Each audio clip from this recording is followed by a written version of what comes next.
Shall I say, let me ask anyone here who doesn't think it's a horrible idea to put up their hand. So it doesn't seem to require much explanation, does it, as a horrible idea? Well, what, do you feel you need a standard to keep your hand down at the moment?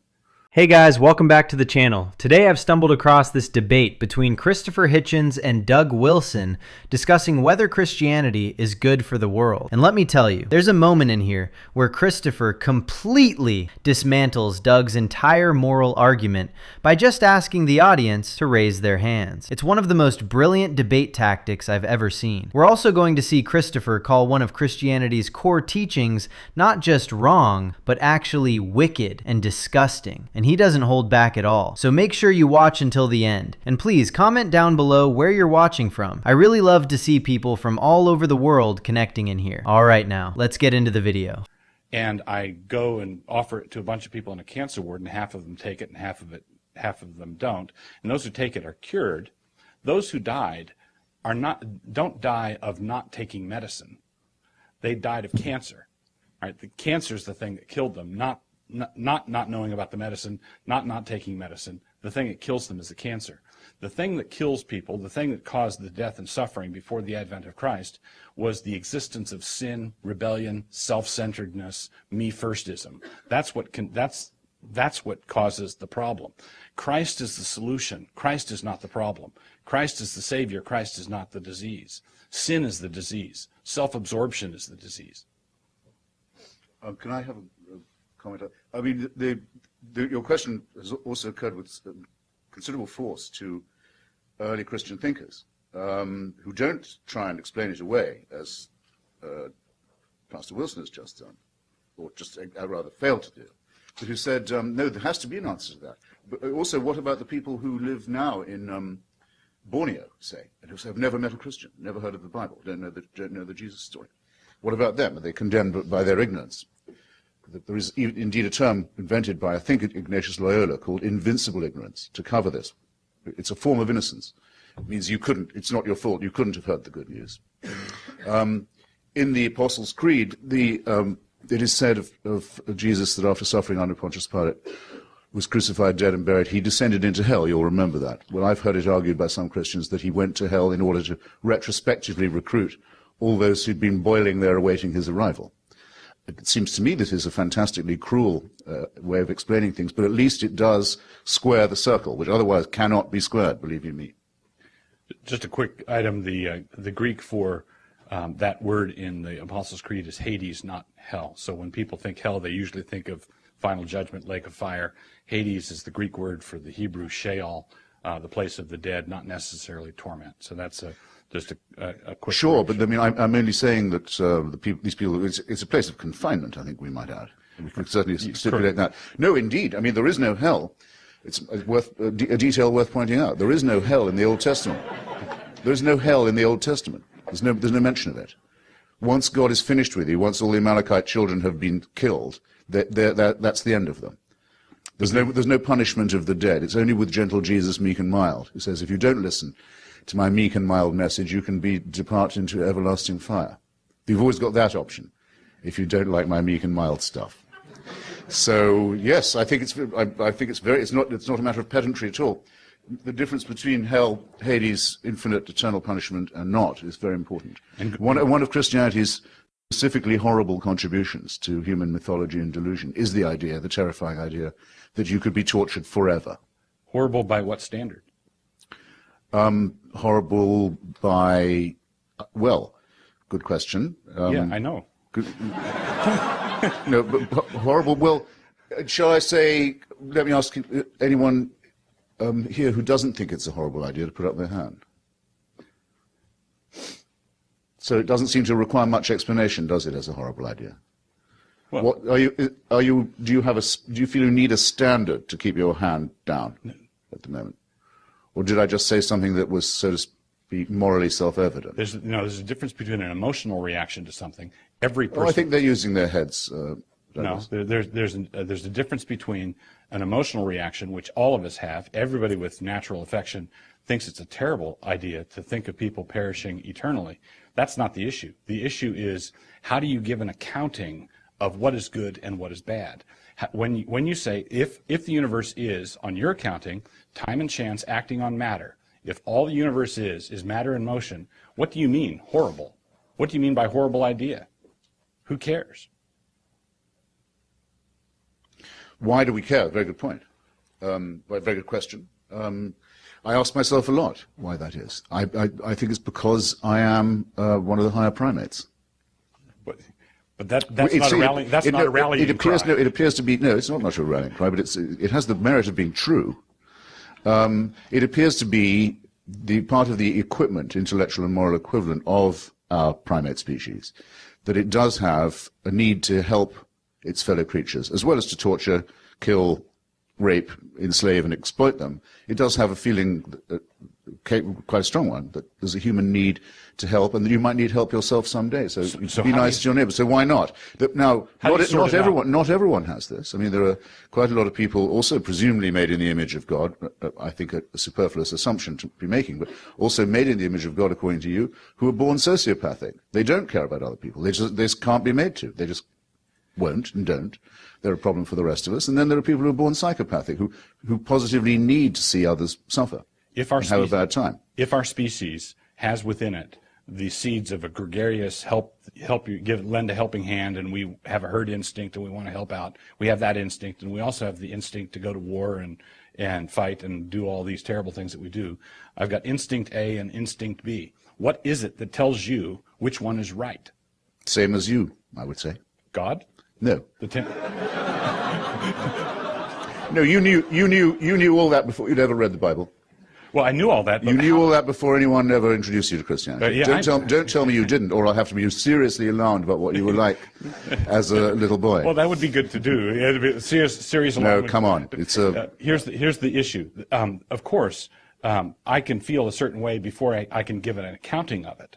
But what I'm asking for is, given your premises, given your assumptions. This is the moment where Doug Wilson tries to defend the problem of salvation before Christ, and it completely backfires. He uses a cancer analogy, saying humanity had the disease of sin, and Jesus brought the cure. But without realizing it, he admits something devastating. For roughly 98,000 years, humanity lived and died with this disease, while the cure didn't exist yet. Think about what that implies. Entire generations lived full lives, raising families, forming societies, developing moral systems, and then died without ever having access to this supposed cure. Under Doug's theology, they're still condemned for a condition they had no way of fixing. That's not mercy. That's cosmic negligence on an unimaginable scale. Then Christopher Hitchens steps in and makes a critical point. Christianity's distinctive contribution to theology is the idea of eternal punishment. Historically, he's right. Ancient Jewish thought centered on Sheol, the grave, not endless torment. The idea of eternal suffering develops later, and Christopher calls it one of Christianity's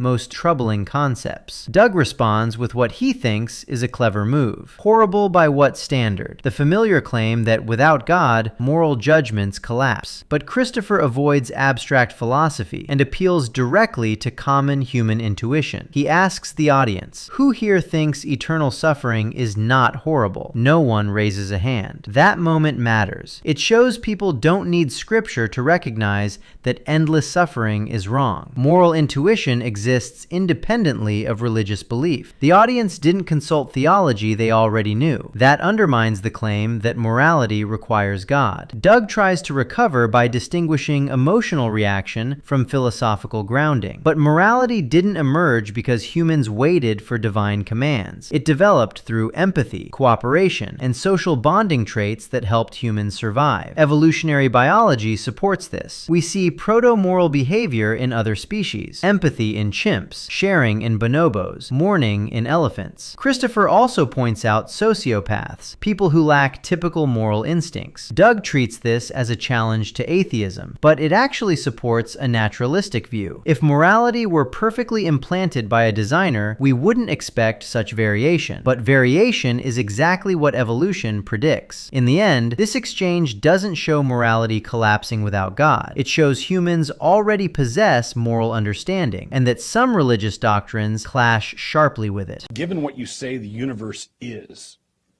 given all that, how do you give an accounting of which way you go? Now, I know that I've read enough of your stuff and seen enough to know that you and I would agree on any number of things. If we're going around New York and we see someone in trouble, we would have the same instinct. We'd want to help. We'd want to step in and do that. I know that that's true of you. What I can't get from you is a reason for that choice, given your assumptions. Well, I just don't think that the idea that there's a creator who supervises you and watches over you and intervenes in your life is a good or sufficient explanation of any of this. That's all. I know that I know what it's a burdensome assumption that makes it that, well, in that case, where are all the psychopaths and sociopaths coming from? They're all made in the image of God as well. Sure, I know what assumption. Why would God want to do that? Make someone innately wicked and a menace to their neighbors from the moment that they were born, because of the way they are. I know what you don't think works. What I'm trying to get is what you think does work. What does account for this instinct A, instinct B? Well, it's observable in other species, as you know. I mean, we're not the only primates who have families and solidarity and look out for each other and so on. There are other species as well. And other species go to war. Other species, the mothers eat their young. Other species, how do I sort this out? Well, random mutation and natural selection produce quite a lot of discrepant results, but there are no results that cannot be explained by random selection combined with random mutation combined with natural selection. Whereas if you add a supernatural dimension, you explain everything and nothing. And something that explains everything doesn't explain very much. That's the notorious disadvantage of it. I like to give blood, for example. I positively enjoy doing it. When Dr. Lasker and I both used to be Marxists, and one of the great things about the socialist instinct, I used to think, was that people have a human need to help. There's a great book about blood donation called The Gift Relationship. The British National Health Service is not allowed to pay for blood. You can't buy it or sell it, but it never runs out of it. There are always enough people to come and give. I positively enjoy it, and also have a very rare blood group, AB negative. I might need a blood donation myself one day, so it's in my interests that the blood donor habit is kept up, and I don't lose a pint when I give one. I get it back in about an hour after a nice strong cup of tea. So I've given someone a pint of blood, and I haven't lost one. It gives me pleasure. Do I have to explain why that's so? No. If I said, it gives me pleasure because it puts me in well with my Lord and Supreme Celestial Dictator, I think you might think less of me, perhaps, than you, I was about to say, than you already do, than you would if I just left it where I just left it. Now do you see? The problem is, Christopher gets pleasure from giving blood. Other people in the world get pleasure from taking it. My wife and I, when we give blood, do it in seats right next to each other, and we have a race, so we get great pleasure out of that. So let's. And I take and place bets on that, and I get great pleasure out of that too. Next question. Is for Mr. Hitchens, but I'd love Mr. Wilson to respond as well. You stated earlier that Christianity perverted the notion of love by making it compulsory. My question, I guess, is, as a Christian, my Trinitarianism instinct is to understand the Father's love for the Son and the Son's love for the Holy Spirit, et cetera, as the model for the world, and as something that, as love is an act of transcendence. Obviously, in your account, that wouldn't, that's not there, that's absent. So what is the place of love in your account? Is it simply a biochemical reaction? Is it something we just do? Is it one of those random genetic mutations that we talked about? How do we account for love? What is it? Is it important? And is it something that really defines us as humans, or is it something that's accidental? No, it's central to the self-definition of the human. People who can't feel that emotion, I think we are entitled to describe as in some way less than human. Christopher argues that a creator who supervises and intervenes in human life is not a good explanation for morality. And this cuts to something fundamental. Religious apologists often claim that without God, there is no basis for morality. But Christopher points out the reverse problem. Appealing to God actually reduces explanatory power. When morality is grounded in God's commands, the question isn't answered, it's just pushed back a step. Why is something moral? Because God commands it. But why does God command it? it. Either God's commands are arbitrary, which makes morality nothing more than divine whim, or God commands what is already good, which means morality exists independently of God. In either case, God is no longer the foundation of morality. This is the classic Euthyphro dilemma, and it has plagued divine command theory for over 2,000 years. Doug raises sociopaths and psychopaths as a challenge to Christopher's view, but this actually favors a naturalistic explanation. In a secular framework, moral intuition varies because brain development varies. Empathy and moral reasoning depend on neural structures, and sometimes those structures don't develop typically. That's unfortunate, but it's explainable. In Doug's framework, however, the problem is far worse. Why would an all-loving, all-powerful God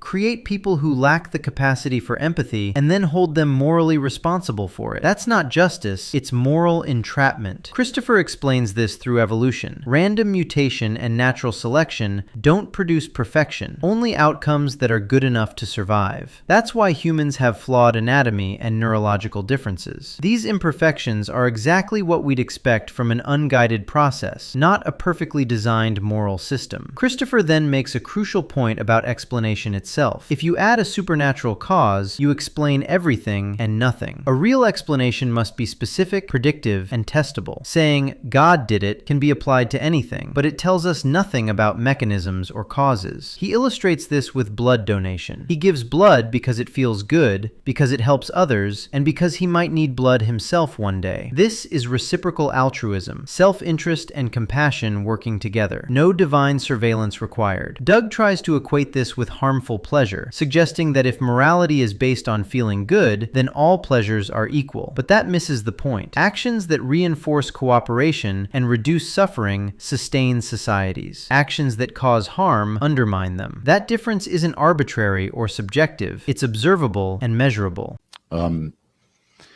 There are three ways in which I think Christianity gets this wrong. One is by making an injunction that's much too strenuous. You're not just to be good to your neighbor and treat them as you would wish them to treat you. You must love them as yourself. In other words, you must be self-abnegating. I think that's unhealthy. You are not, in fact, ever going to succeed in doing that. You might find one person who you love as much as yourself, or even more, in your life, and you're very lucky if you do. It's a wonderful feeling. But it can't be enforced on you. You can't be told that's what you must do. That spoils the whole point of it. And it has another disadvantage, which is because it's too strenuous, and it can't be lived up to. In fact, you're always guilty. You've always fallen short. So organized masochism, another unpleasant feature, it seems to me, of Christianity. Contempt for one's own self-respect and integrity is enjoined. Then there's the compulsory love. You must love someone, the Supreme Father, who you must also fear. You're also told you ought to fear. Actually, that is many people's relationship with their fathers. But that means that the divine doesn't improve on what the human mammalian family has already discovered for itself. And then the third, perhaps the most immoral of all, is the injunction to love your enemies. That I will not do. I know who my enemies are. At the moment, most of them, the most deadly ones, are Islamist theocrats with a homicidal and genocidal agenda. I'm not going to love them. You go love them if you want. Don't love them on my behalf. I'll get on with killing them, destroying them, erasing them, and you can love them. But the idea that you ought to love them is not a moral idea at all. It's a wicked idea, and I hope it doesn't take hold, especially on any of you seemingly serious, decent young people. What a disgusting order to love those people. Here's the destroy them. A couple of responses here. Now Christopher lays out 3 specific ways Christianity corrupts the concept of love, and each one is more devastating than the last. First, he says Christianity makes love too strenuous by demanding you love your neighbor as yourself. And this is a really astute observation. That standard is actually impossible to meet consistently. You might have 1 or 2 people in your entire life that you love as much as yourself. But to demand that of everyone you encounter, that's setting people up for perpetual failure and guilt. And that's not accidental. That's a feature of the system, not a bug. Because if you're constantly falling short of an impossible standard, you're constantly in need of forgiveness and redemption. You're kept in a state of spiritual dependency. Christopher calls this organized masochism, and he's absolutely right. It's a system designed to make you feel inadequate, so you'll keep coming back for absolution. The second point he makes is even stronger. Christianity commands you to love and fear the same being. You must love God, but also be afraid of God's judgment. And as Christopher points out, this doesn't improve on human relationships at all. That's just replicating an abusive family dynamic on a cosmic scale. A healthy relationship doesn't involve one party demanding love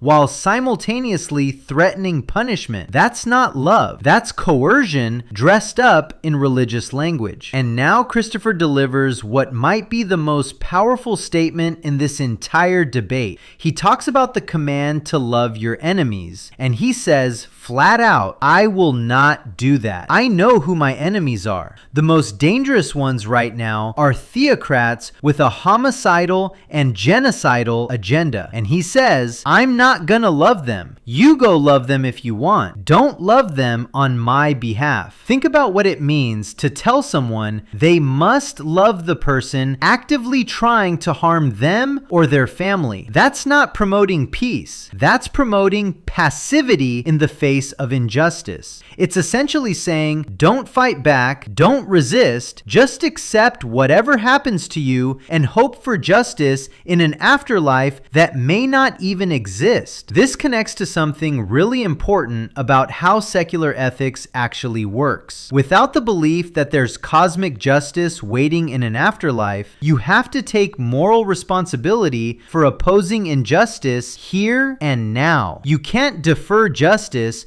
to a future divine judgment. You can't comfort yourself by imagining that evil people will be punished after they die. If you want justice, you have to create it in the world we actually inhabit. That might sound harsh, but it's actually more ethical than the alternative, because it means you can't wash your hands of moral responsibility by saying it's all in God's hands. You can't be passive in the face of injustice and call it faith. Doug's framework requires him to perform mental gymnastics to justify why a loving God would command eternal punishment. Why? Ancient texts should be considered moral instruction, and why we should love people actively working against human flourishing. His system doesn't actually produce better moral outcomes. It just adds layers of theological complexity that obscure basic ethical reasoning. The fundamental difference here is that Christopher trusts human moral intuition and reason to navigate ethical questions, while Doug insists we need divine command to know right from wrong. But as this entire exchange demonstrates, the audience in that room had perfectly functioning moral compasses without needing Doug to reference scripture. They knew eternal suffering was wrong. They understood the absurdity of loving your enemies who want to harm you. Human morality works. It's not perfect, but it works. So what do you guys think of this? Leave your thoughts down in the comments. Please like and subscribe, and I will see you in the next video.